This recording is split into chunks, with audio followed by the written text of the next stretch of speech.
Hola, bienvenidos al podcast de Comutatio.es, el mejor portal inmobiliario que además nos permite recorrer Asturias, ver sus casas, nos acercamos, tocamos en ellas y algunas personas, algunas personalidades tienen a bien abrirnos, como es el caso de nuestro gran invitado de hoy, al que saludo ya, Ismael Díaz Galán. Muchísimas gracias por acompañarnos. No, gracias a vosotras y bueno, un placer, por motivos varios, por estar contigo, por estar con vosotras, por lo que supone Comutatio para mí a nivel de amistad con sus gentes, así que nada, un placer.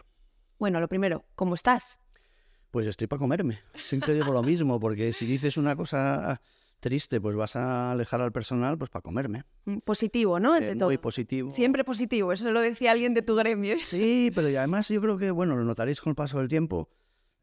Vas soltando lastres por un lado, vas aflojando tensiones de cosas que antes eran la leche y un dramatismo, y ahora pues bueno, lo relativizas un poco todo. Entonces yo creo que eso también al cuerpo y a la mente le viene mucho mejor, ¿no?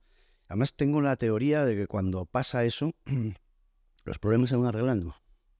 Es decir, cuando antes te enfotabas en que esto y dedicabas todo el día en este problema, cuando ahora sueltas lastre y dices, bueno, voy a dedicarme a otras cosas mientras esto se resuelve, pues resulta que se va resolviendo por sí mismo, con lo cual yo creo que también es uno más efectivo así, ¿no? Y es más uno mismo, ¿no? Cuando sueltas lastre eres más tú. Por supuesto, pero eso es la gran complicación de la vida, ¿no? Y para lo que no nos educan, el saber que mientras naces te educan en el cole, tus padres, tus hermanos, tu entorno, te van poniendo un montón de pesos que no son tuyos, son sus miedos, son sus prohibiciones, son sus coartadas para que tú no seas libre. Y eso te das cuenta cuando descubres que es la libertad, pero mientras a eso nadie te educa, ¿no? Ojeando uno de tus libros, porque eres multifacético, Curioso, yo diría curioso. afluentes del fútbol, hay un apartado, el de la pelota, que tú lo cuentas de una manera, pero yo recordé a otro gran asturiano que es Víctor Manuel, y en una ocasión le preguntaban ¿qué es la felicidad, Víctor Manuel? Y él dijo, para mí la felicidad es mi infancia, una pelota y un prao. Pues es la anécdota que cuento de esa psicóloga suiza en ese libro, ¿no? Que es la felicidad, y no sabría definirla, pero yo lanzo una pelota a un niño y digo, eso es la felicidad, ¿no? Y claro, los que hemos vivido tras una pelota cuando éramos niños, nos damos cuenta que aquellas sensaciones ya no las tienes en otras cosas. Y yo creo que tiene mucho que ver con la sensación de libertad que te produce jugar a la pelota.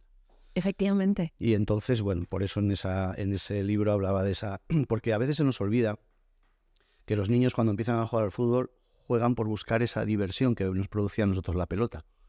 Y ahora, desgraciadamente, te encuentras entrenamientos donde a veces ni la pelota existe, ¿no? Donde se hacen más cosas físicas, tácticas, y donde el niño no encuentra lo que buscábamos cuando íbamos a la calle. Y el gran problema de la actualidad es que el fútbol de calle se acabó.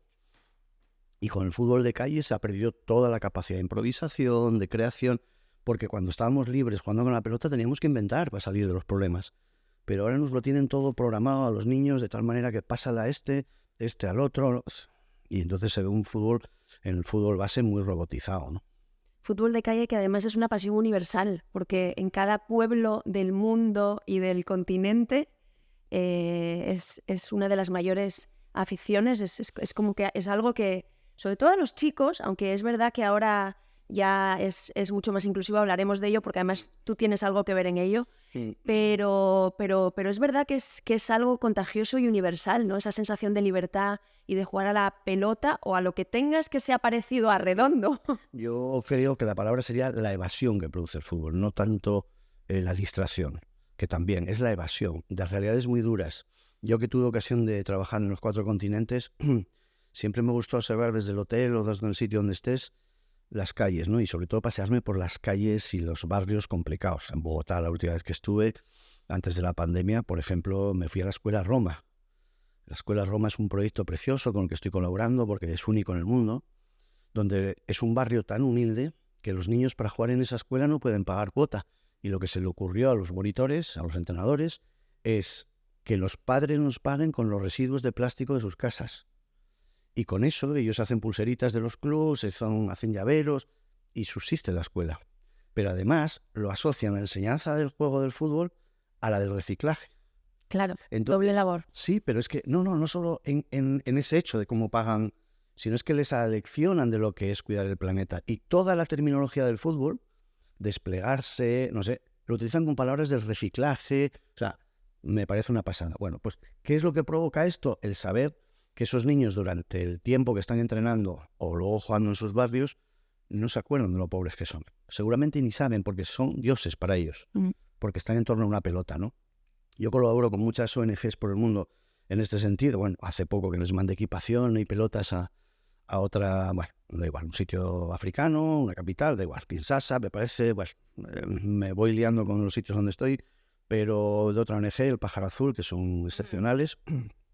¿Y qué ocurre? Que lo que te devuelven, que no esperabas, es que te hacen un vídeo con su equipación y ves esas caras de felicidad y dices tú, guau, si esto no es nada, si uno de aquí cambia la Adidas mañana porque ahora le gusta más la Nike, y esta gente iban descalzos, bueno, la pelota que tenían era bestial, era hecha con cuerda, o sea, tenía que dolerles un montón, ¿no? Y yo lo que siempre digo que este es el valor del fútbol. Yo una vez hice un campus, yo fui el primer creador de los campus de fútbol en verano, ahora ya veis que prodigan por todos lados, pero el primero lo hice aquí en el Sporting, y me acuerdo que luego hice otro que me encargaron y ya no quise hacerlo igual, y lo hice solidario, coincidía que era el Mundial de 2010 en Sudáfrica, y fui a pedir colaboración a la oficina de cooperación. Y el consejero de entonces me dijo, es que el fútbol, Adrián, una persona de izquierdas y tal, y tenía un concepto del fútbol, yo creo que bastante equivocado. Y le hice un reto, digo, mira, veo que tienes DVDs de cosas que habéis hecho por todo el mundo, te planteo un reto. Si en alguno de esos no encuentras a niños o niñas detrás de una pelota, te justifico que no me... y te invito a una cena. No me invito a una Pues cena. no es que busco. No le invité a una cena y sí colabora con nosotros. Porque en todos había fotos de ese estilo. En cualquier país del mundo. Yo tengo unos amigos muy viajeros, muy hippies, que no les gusta tampoco el fútbol y siempre les digo, vale, como no entendéis el valor del fútbol, cada vez que vayáis a Senegal, a Kenia, a donde sea, y veáis a alguien jugando con una pelota, mandadme foto. Tengo una colección. De hecho, en los libros meto muchas de ellos. Bueno, vamos a volver a esa sensación de bajar a la calle, ¿no? De poner esas porterías con 2 jerseys o lo que se tercie. Piedras, sí. ¿No? En el barrio de la Arena, sí. Ese Ismael chiquitín que empezaba a jugar y que por algún motivo dijo, yo casi que me decanto más por el mundo por ser entrenador, y además tú fuiste entrenador ya con 15 años. Sí, es una barbaridad cada vez que lo pienso. Sí, yo debía ser muy mandón, supongo, de crío, y entonces era que tomaba la iniciativa de organizar partidos, no sé qué, y con 15 años, sí, qué barbaridad. Yo es que ahora veo niños de 15 años y chicos de 18, que yo entrenaba a chicos de 18. Pero con 15 entrenabas a niños de 18. Y digo, pero ¿cómo un niño ahora de 18, un chico de 18 va a hacer caso a uno de 15? Pero además yo trabajaba con un club que se había hecho para gente delincuente. O sea, que esos te iban con la navaja al entrenamiento. Y digo, ¿cómo me arreglé? Y no sé, bueno, estas cosas que pasan en la vida y que te vas adaptando. Yo sé si algo he comprobado en esta vida es que si nos mantenemos aquí como especie con todo lo que hacemos por desaparecer el planeta y por todas estas cosas, es por nuestra capacidad de adaptación. Y yo creo que pues me adaptaría a aquella situación y tiré de día para adelante, pues bueno, como cuando fui a Kazajistán o tal. Claro, te dicen previamente que vas a estar a 57 grados en un verano y a menos 57 en invierno, y dices, esto es imposible, yo no puedo vivir ahí. Pues sí. Pues sí. Incluso hasta aprenderías ruso. Sí, claro. No, y obligaba... Bueno, dobrellín, es buenos días, en fin. Tengo un vocabulario como unas 100 palabras, fíjate, porque me parecía que era una forma de respetarles, ¿no? Es decir, que a pesar de que todos somos traductores, los chicos viesen, yo la segunda vez fue para dirigir una academia.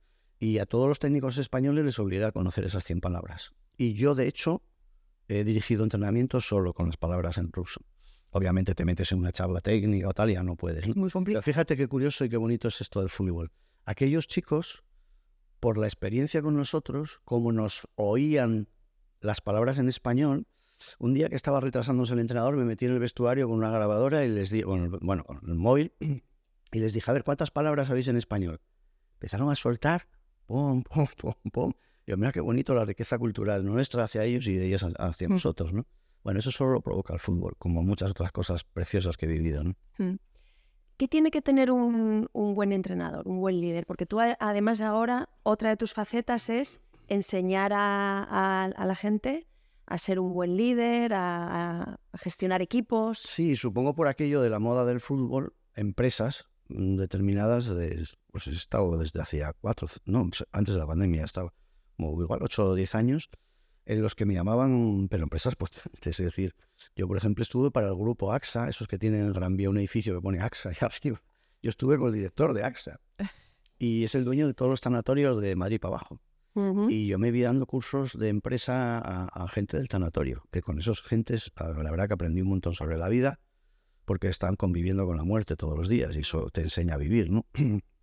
Pero sí, di cursos porque entendían ellos que ser entrenador es ser líder. Y entonces hablaba de liderazgo, obviamente de todo lo que... Yo siempre decía, yo no soy un psicólogo, aunque estudié psicología, es decir, yo no soy una persona que a lo mejor sea por carrera profesional, pero sí por carrera vital, porque me he tenido que enfrentar a muchas situaciones de liderazgo complejas, ¿no? Y bueno, pues eso les transmitía, ni más ni menos. Y luego, como tengo un origen como maestro, yo estudié magisterio, intenté siempre, que creo que es una condición básica, ahora te las digo, ya sabes que me enrollo mucho, pero una condición básica es la comunicación. Entonces, yo lo que intentaba en los cursos, y lo decía de antemano, es hacerles reír y llorar durante el espacio del curso.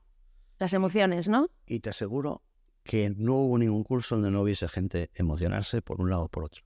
¿Y sabes por qué? Porque está comprobado que todo aprendizaje que haces a partir de las emociones no se te borra nunca. Tú recuerdas perfectamente a aquel profe o aquella profe que te hizo reír, disfrutar de la asignatura o llorar. Eso no los olvidas en toda la vida. Los demás, bueno, tienes buen recuerdo, pero eso no los olvidas, los tienes metidos ahí, ¿no? Y bueno, por ahí intentaba que si se reían o lloraban, sé que algo les iba a quedar. Y la verdad que fue una experiencia buena. ¿Qué les transmites al final? Bueno, pues que hay que ser un buen gestor de emociones, las tuyas y de los que diriges. Tienes que ser empático. Tú tienes que entender a 22 tíos que cada uno tiene un interés distinto, porque entre ellos, como siempre les digo, son rivales. O sea, toda la semana luchan contra el otro, contra el compañero. Luego tienen un rival enfrente el domingo, pero durante la semana no. El rival es el compañero. Y hacer que eso les convierta en gente que piense en equipo y no en su individualidad, eso implica tener una empatía grande, entenderlos. Luego se divertía mucho la gente con lo que hablo del lenguaje no verbal. Yo, a partir de que te he saludado cuando entré, ya me vas dando información y tú no te enteraste.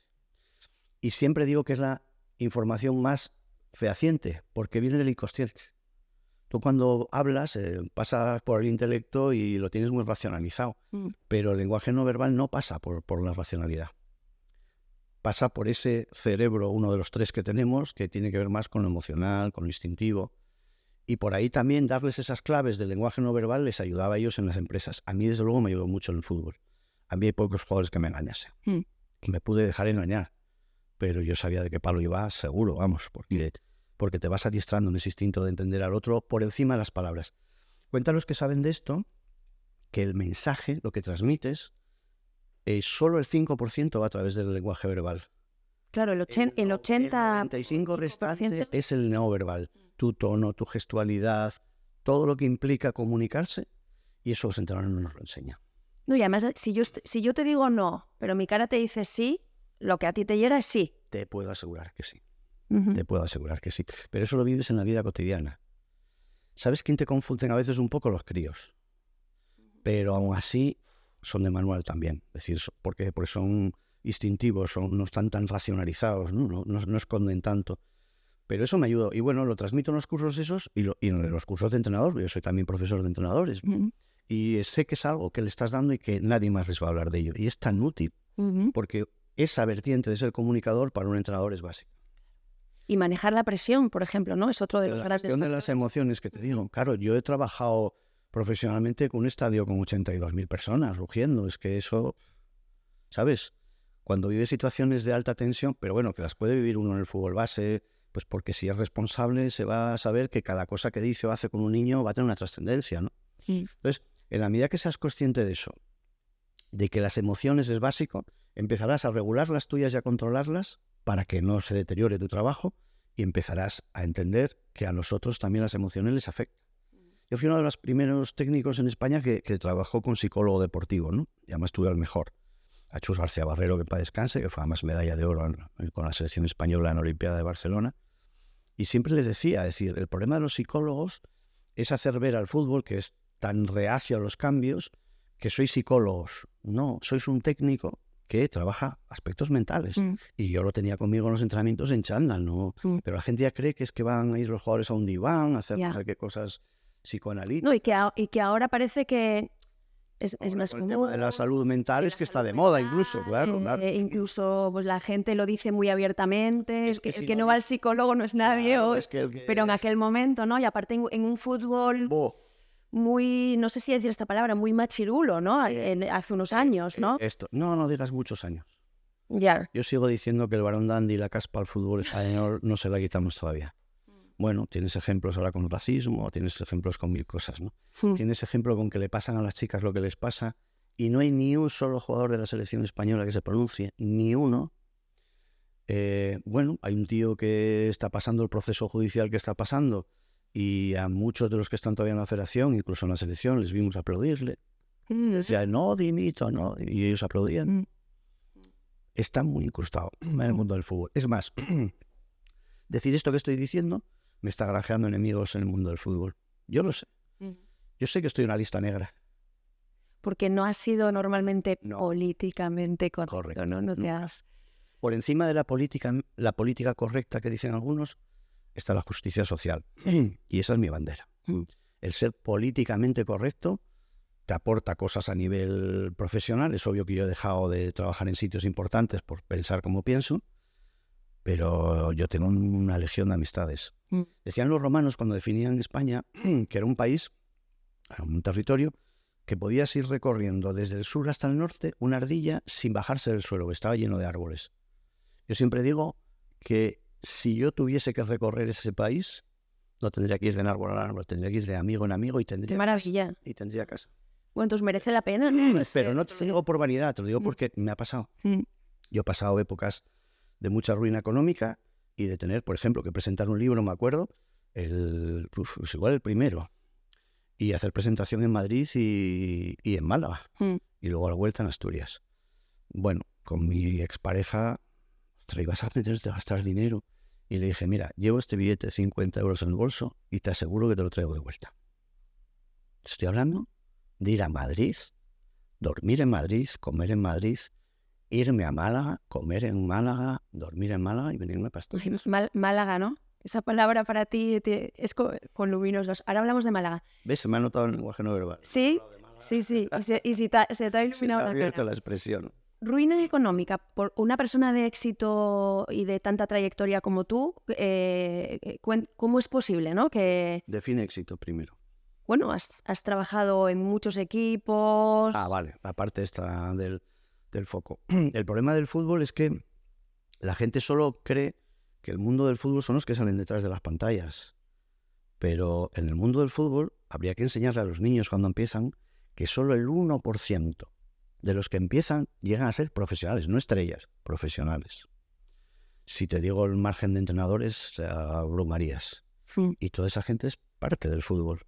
Y yo me ha tocado estar en ese momento del fútbol donde el móvil no suena. Que es cuando te das cuenta que estás en el paro. Y un mes y otro y otro. Y se te acaba el paro. Y aquellos que están en el supermercado que te pidieron autógrafos, ahora te están viendo devolver del carro cosas porque no te alcanzaba a pagar. Eso es durillo. Y eso lo cuento primero porque no tengo ningún pudor, es parte de mi vida y salí de ello y demás, y todos estamos abiertos a poder pasarnos esas cosas. Pero segundo, para que la gente quite el brilli del fútbol porque no es tanto. Es una capa muy, muy, muy pequeña la que tiene ese brilli y lo demás son unos currantes. Yo siempre me definí como un obrero de los banquillos y como obrero pues he pasado las buenas y las malas. Obviamente, cargarte el lastre ideológico que llevo detrás no te facilita. Yo sé que hay presidentes que me han echado por eso, es molesto. Y porque además voy de cara y porque gracias al universo he tenido muy buena relación con las aficiones y eso provoca mucho recelo en los presidentes. Me decía Jorge Valdano un día, bueno, de esas muchas frases que me dijo y me quedaron siempre marcadas, nunca seas más popular que tu presidente. De esa frase me acuerdo muchas veces. Hay que ir un poco por detrás, ¿no?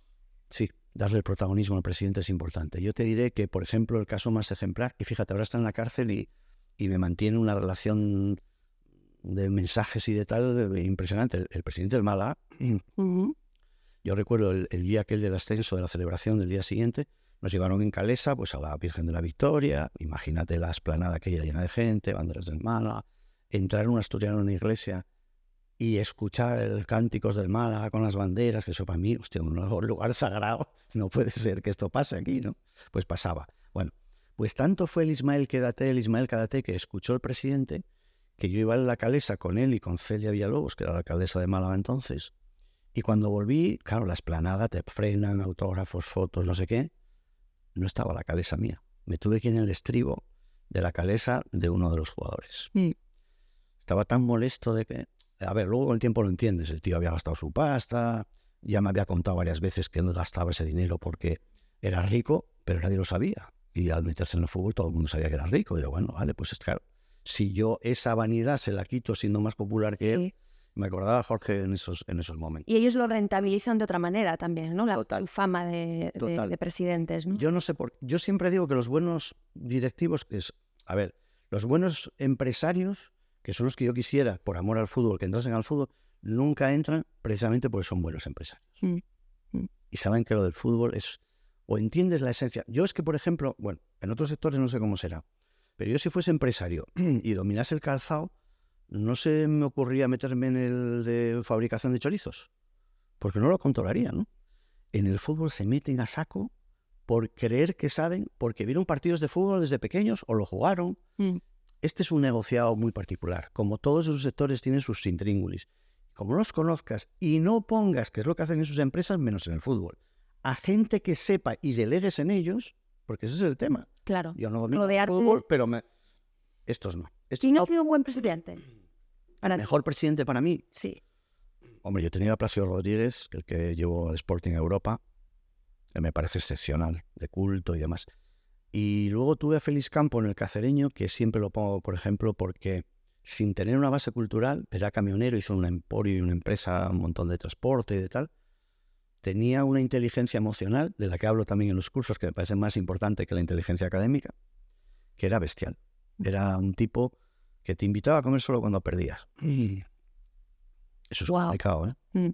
Pues el presidente cuando pierdes se aísla de ti para ver cómo hacemos. Si pierde otro más, lo echamos, ¿no? Claro, a mí es una sensación que me da muchas veces que sufrís los entrenadores, ¿no? Ganas 2 partidos seguidos, sales a hombros, tal, pierdes 2, 3 y muchas veces caes fulminados. Eso tiene que ser terrible. Mira, yo ahora trabajo de técnico analista para jugadores de todo el mundo e intento, ayudarles a tomar decisiones correctas en el campo a través de los fundamentos del juego y demás, explicarles en qué consiste jugar. Y el otro día hay un jugador, estableces ya una relación de amistad con todos, ¿no? Y hay algunos con familias y demás, que ya eres un poco miembro de esa familia. Y hay un jugador con el que todos los veranos nos vemos, o bien en Galicia, que es donde es su mujer, o este año que vino aquí a Asturias a verme. Y las mujeres le caían las lágrimas hablándome de la incertidumbre que tenían, porque la semana pasada no sabían dónde ir todavía. Y tiene un crío que necesita una atención psicóloga. ¿Y dónde vamos? ¿Y dónde voy a buscarle? Es que es una incertidumbre. Y yo, eso es el motivo por lo que a tu marido le pagan la pasta que le pagan, por soportar la incertidumbre. Decía un actor muy famoso en España que a los actores no les pagan por actuar, sino por esperar. Y esa frase me vale muy bien para el tema del mundo del fútbol, tanto entrenadores como jugadores. Los entrenadores esperamos más porque hay menos plazas. O sea, los jugadores son 22 tipos que te meten ahí en un equipo. Nosotros somos solo uno. Pero es muy cierto que nos pagan por esa incertidumbre. Y no todo el mundo está dispuesto a vivirla, ¿eh? Y a nivel familiar, que sepas que el mundo del fútbol es uno de los sectores con mayor índice de separación matrimonial. Porque os movéis mucho, porque pasamos tiempo fuera de casa, porque hay mucho brilli alrededor de un entrenador siempre, mucha gente dispuesta a dejarse querer o a que tú la quieras. Muchas tentaciones. Hay muchas tentaciones. Y no te digo nada, también en eso fui atípico, ¿eh? Yo sé que muchos contratos se cierran en puticlubs y sin embargo yo nunca he pisado un puticlub. Vale, suena muy mal aquí porque este tío... No, es cierto, nunca he pisado. Aquí somos objetivos, se cuentan las realidades. Efectivamente. O sea, ¿no? Como suenen. Pero lo que te quiero decir con esto es que una vez entiendes ese mundillo y sabes que te pagan por eso, tienes que decidir. ¿A que no te gusta la incertidumbre? Haz una oposición, métete en la ciencia, en fin, sitios donde te den estabilidad. Pero en esto, estabilidad. Por eso decías, es que eres multifacético. No, es que me he tenido que ganar la vida. Cuando hago estos cursos de formación en empresas, para que se coloquen y digan, ostras, ¿qué hace aquí un entrenador de fútbol en un tanatorio o en una clínica de ancianos? Les pongo mi currículum laboral, lo saqué. Y claro, las profesiones son diversas, claro. Ostras, este tío fue DJ. Este tío vendió vino. Este tío dio clases a entrenadores, entrenó, trabajó en medios de comunicación, fui camarero, tal. Entonces dicen, ostras, claro, a nivel profesional debe saber cosas. En el mundo laboral lo recorrió todo, algo debe saber. Bueno, es que los deportistas de élite, que además muchos, no es vuestro caso, pero los deportistas de élite, muchos se retiran a una edad muy temprana y tienen tantísimo, ¿no? Sí, pero ¿quién les enseña que eso va a pasar? Yo, por ejemplo, soy mucho de dar cursos, incluso a jugadores profesionales, les tengo dado muchos cursos de formación de estas cosas en los vestuarios. Recuerda aquí en el Sporting, un exfutbolista del Sporting, Claudio, el portero mítico que tuvo el Sporting, del Cádiz, que jugó en Cádiz, en fin, es conocido. Trabajaba director de una sucursal de banco al retirarse. Y tengo amistad con él y digo, ¿por qué no les hablas de estas cosas a los chicos? Chicos como los que entrenaba el Sporting B, que eran a un pasito de la profesionalidad bestia ya de un primer equipo y encima entonces en primera división. Y siempre me lo recuerdan los jugadores, joder, es que como nos abrió los ojos. Pero no lo suelen hacer. ¿Por qué? Porque el entrenador quiere que ganes el domingo. Y esto no te hace ganar el domingo. Y yo creo que es un error, ¿eh? Porque en la medida que haces estas cosas, consigues una implicación y una complicidad con la gente que diriges, que luego cuando hay que dar un paso más al frente en el campo, lo dan. A mí me pasó en muchos equipos eso. Y a mí me salvaron mucho los jugadores. Y yo creo que tiene que ser por esa implicación. Tú fíjate, a mí cuando siempre me preguntan, lo digo aquí en Asturias, como aquí esto no se va a ver en Málaga, no pasa nada. Bueno, no descartemos nada. Lo digo en broma, esto sé que está en internet y quedará para todos, pero bueno, y en Málaga también lo conté. A mí me echa un periodista, con un ascenso. ¿A ti un periodista? ¿De hecho dices? Sí. A ver, yo acabo contrato y no me renuevan. Pero bueno, creo que soy el primero en la historia que consigue un ascenso y al día siguiente ya no estás trabajando.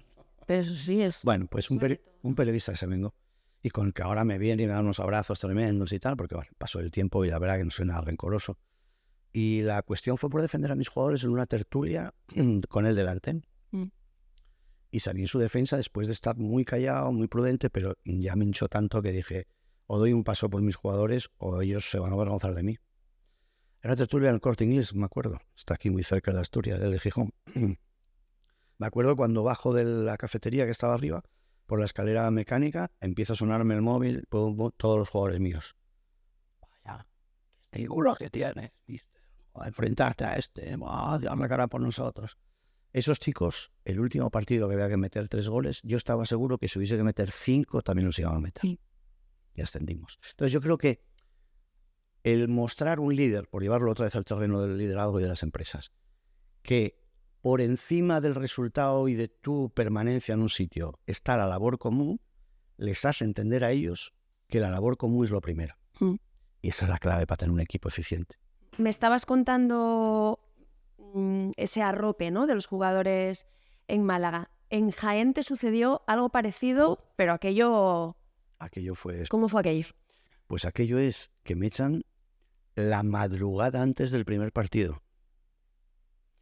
Con un presidente metido, bueno, desgraciadamente en el mundo de la construcción, era constructor, de esos piratas que había en Málaga, que hay constructores buenos y malos. Los buenos los tenemos aquí. En Jaén, ¿no? En Jaén. Sí, pero este era un constructor de Málaga. Ah, vale. Que había ido al tema de Jaén por un tema inmobiliario. Había que echar abajo el campo antiguo del Jaén, que estaba en el medio del fútbol, para crear un Corte Inglés. Y entonces él metiendo pasta en el fútbol, pues quería ganarse un poco el tema. Esto es habitual. Bueno, era sobre todo, ahora no tanto, supongo, pero... Y bueno, los jugadores se enteran a la mañana siguiente y convocan una rueda de prensa. Entonces yo salí de la rueda de prensa donde me echaban y los periodistas, esperar que vienen los jugadores. Y toda la plantilla manifestándose en contra de mi cese. ¿Hicieron una rueda de prensa? Sí. Pero... ¿A riesgo de...? Ostras, claro. Algunos, como a mí, es que este señor me decía que era un hombre de empresa suyo, que tal, y entonces ni me firmó contrato. O sea, yo de Jaén no me llevé ni un euro, que cuando te echan tienen que pagarte todo el año. Entonces, imagínate, luego todo el año sin currar. Esas son las cosas que en el fútbol no se conocen. Bueno, pues con mi confianza no había firmado contrato, con lo cual me echó ahí sin un euro. Pero esto estaban en procesos también, porque estábamos a punto de empezar la liga, estamos en pretemporada. Pero lo gordo de esto, y ahí vino mi amistad, todo el mundo me dice, pues ¿cómo eres amigo de Santi Rodríguez o de Luz Casal? O sea, pues por cosas de estas de la vida. Yo con Santi era mi vecino en Jaén. Y lo conozco porque él empezaba a ser famoso, pero es el que me entra. Santi Rodríguez, el que llamáis frutero, cómico, eso que es, salió el en actor. Siete Vidas. Sí. Sí, pues todavía no estaba en Siete Vidas, era en el programa aquel de Manel Fuentes que lo tiraba desde un helicóptero, bueno, historias. Y yo me sonaba, pero había rapado todo el pelo y ostras, me suena. Pero es el que me entra, hombre, el entrenador de mi hija, no sé qué, no sé cuánto. Pues yo vivo en el piso de arriba, si un día necesitas un destornillador, voy a saber. Esa frase del destornillador siempre la que cuento, cuando, pues porque me vino a ofrecer un destornillador. ¿Cómo no voy a ser amigo suyo? Bueno, de ese tipo, cuando me despedí, estuve hasta las 2:00 de la mañana en su casa. Y le regalé un polo mío con el escudo del Jaén. Bueno, ese tío, antes de hacer lo que te voy a contar con ese polo, fue después de la rueda de prensa de los jugadores al estadio. Como él dice, estaba en el Hipercor y escuché por la radio y se fue. Y claro, salían los periodistas. ¡Ostras, Santi, qué haces aquí! Vengo a denunciar que han hecho a mi amigo Ismael Díaz, el entrenador que mejora, todas las cosas que dijo. Lo grababa ahí, pero es que 5 meses después, estando en Siete Vidas, los más jóvenes no saben lo que es, pero era una serie Que lo petó. como ahora el Aquí no hay quien viva, esas cosas. Sí. Sin repetirlo tantas veces. Bueno, pues en esa serie me llamó un día y, oye, que convenció a los de producción, el próximo capítulo voy a salir con tu polo. Tengo fotos y bueno, el capítulo está ahí y lo podéis ver. ¿Qué ocurrió? Que a todos los que criticó en aquella salida en vestida y decir que Jaén, porque siempre estamos tratando mal a los que nos defienden, pues le llamaron para decir, hombre, Santi, gracias por defender la tierra, Jaén. Y dice, no, esto ha sido un homenaje a mi amigo Ismael, que lo hemos tratado muy mal en esta tierra. Bueno, entenderás que para mí el fútbol es mucho más que... Me preguntabas antes a mí qué es el éxito. Si te devuelvo la pregunta, para ti el éxito es eso. Lo de la ardillita. Lo de que puedas recorrer... Bueno, ahora ya no digo España. Ya estuve en Finlandia, estuve en el otro lado del océano. Y yo es que hay muchos países donde puedo ir y tengo casa. Tengo gente que me abre sus puertas. Y ahora déjame preguntarte por algo muy bonito, ¿no? Estábamos hablando de Málaga, logras el ascenso. Me imagino que esa sensación la tienes grabada, ¿no? O sea, estar en un estadio que estalla, ¿no? O sea, ¿qué sientes en ese momento? ¿Cuánto dura esa emoción? Mira, si la pudiésemos enfrascar, ¿verdad? Yo del estadio muchas cosas que de ese día no me acuerdo de lo que pasó. Y se lo comentó a Pepu Hernández, que fue campeón del mundo con la selección de baloncesto, una vez que coincidimos en un programa. Y yo, ¿no te pasa, Pepu, que en esos momentos posteriores a un éxito de esos, como que pierdes la consciencia y le pasa a más gente? Y hostia, pues es verdad. Y es que está la emoción que como que rompes el nivel de control y ya lo que vives.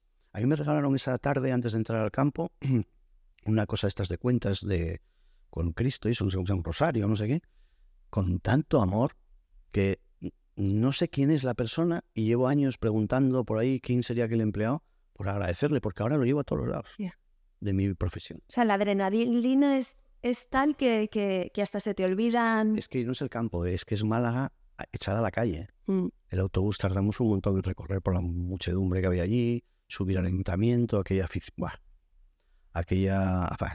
para vivirlo, es muy difícil de que pueda contarte, pero bueno, los que han vivido esta emoción saben que es de shock. De shock. Bueno, me hablabas antes de regalo y no solo por lo de Málaga, sino por toda tu trayectoria te va a regalar Comutatio una participación Resma para que, bueno, es un dinerito que tú puedes invertir y obtener los beneficios de la plataforma inmobiliaria. La primera que me dan dinero por hablar, ¿sí, no? Fíjate que no he dicho nada y me dais dinero, fenomenal. Pues muchas gracias a Comutatio y gracias por la amabilidad de invitarme, claro. No sé si tú has traído algo. Sí, me decisteis que había que traer los files. Sí. Y a ese hombre yo tengo que tener nada más personal que mi quinto libro. ¡Oh, wow! ¡Qué maravilla! Pero ya lo sé, que no lo leeréis porque es de fútbol y esto, pero yo siempre digo que este libro es uno de los que más me satisfizo hacerlo porque pides 25 euros por un libro que cuesta mucho más. Es decir, el editor, que hizo una edición espectacular, le dijo a Breza Cecchini, que es una de las mejores pintoras que hay en Asturias, que nos hiciese la portada.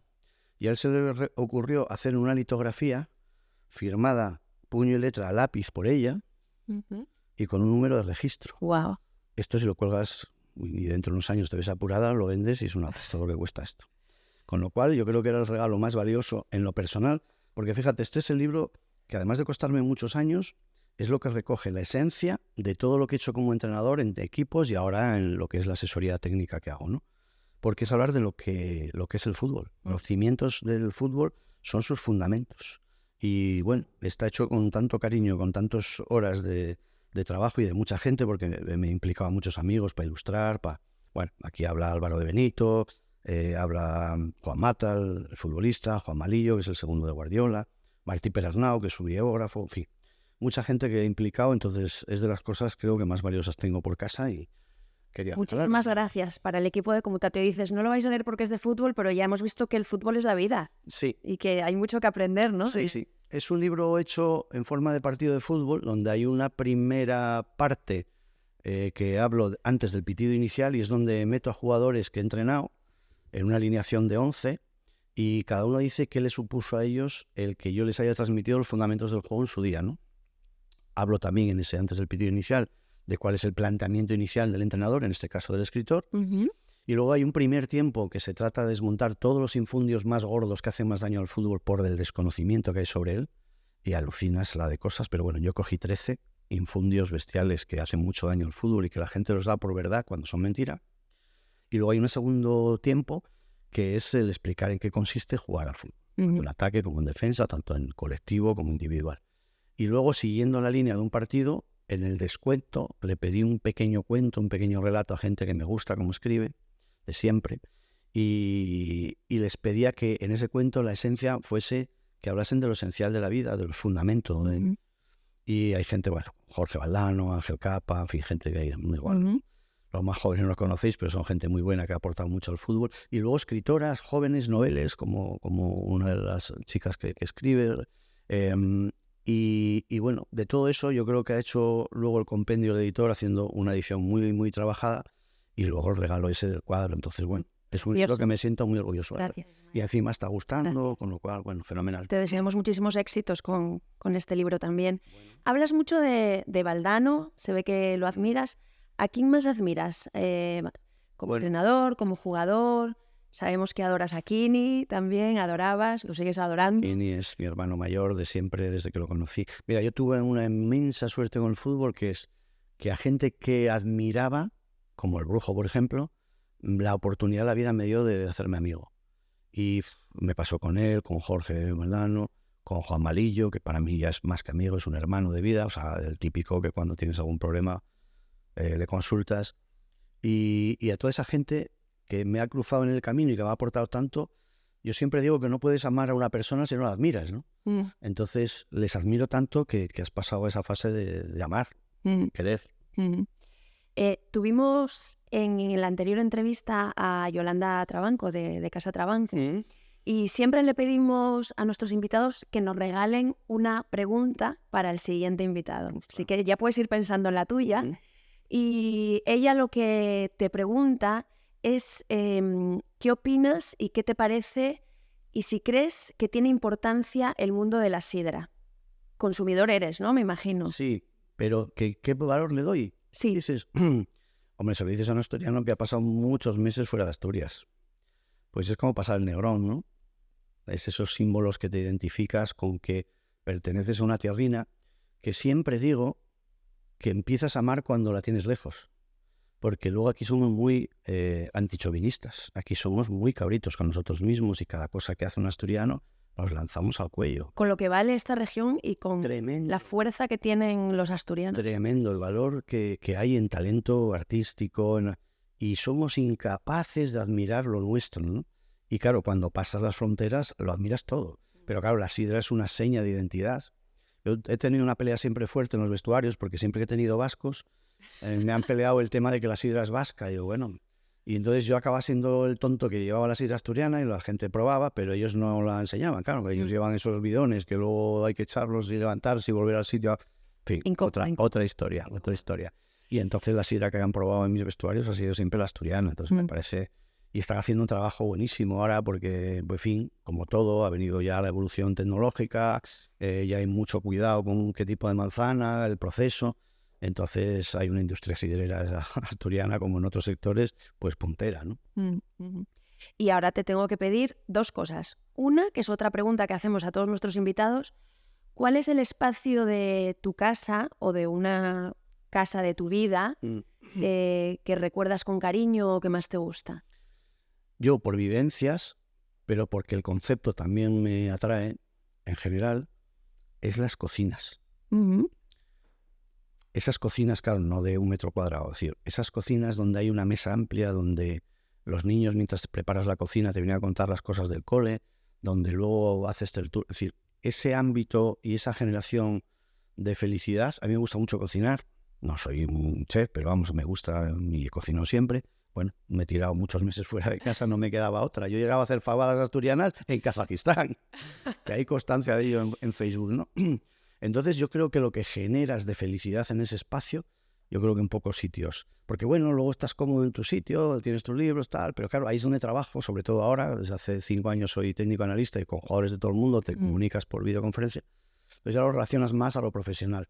Pero ese ámbito de la cocina, yo creo que es la condensación de lo que es la familia representada en un edificio o en una casa. Claro. Y por último, Ismael, ¿qué te parece si nos regalas una pregunta para nuestro Para el siguiente, sin saber, ¿no? Sí. ¿Te puedo hacer 2? Claro. Y eliges tú. Venga. Una futbolera. Venga. Porque como estamos en Mundial, yo creo que es fácil de contestar quien venga. ¿Se siente igual de orgulloso de todos los jugadores de la selección española? Por su procedencia, me refiero. Y la personal. La personal es muy buena y me la hicieron hace poco a mí y es complicada de responder. Tú decides, según te caiga mejor o peor el que venga, darle caña o no. Que sea capaz de decirte 5 adjetivos que lo definan. Vale, perfecto. Le voy a hacer las 2 a nuestro... porque me parecen muy interesantes las 2. Me va a odiar toda la vida, pero bueno. No, y le diré que es de parte tuya, además. Ismael, muchísimas gracias. No, ha sido un placer charlar contigo. Gracias. A mí, después de mi profesión y de algunas cosas secretas que uno no puede contar públicamente, lo que más placer me da es conversar. Y ha sido una conversación pues muy cómoda y muy relajada. Gracias a ti. Y a todos ustedes, nos vemos en la siguiente entrevista. Gracias. Bueno, pues,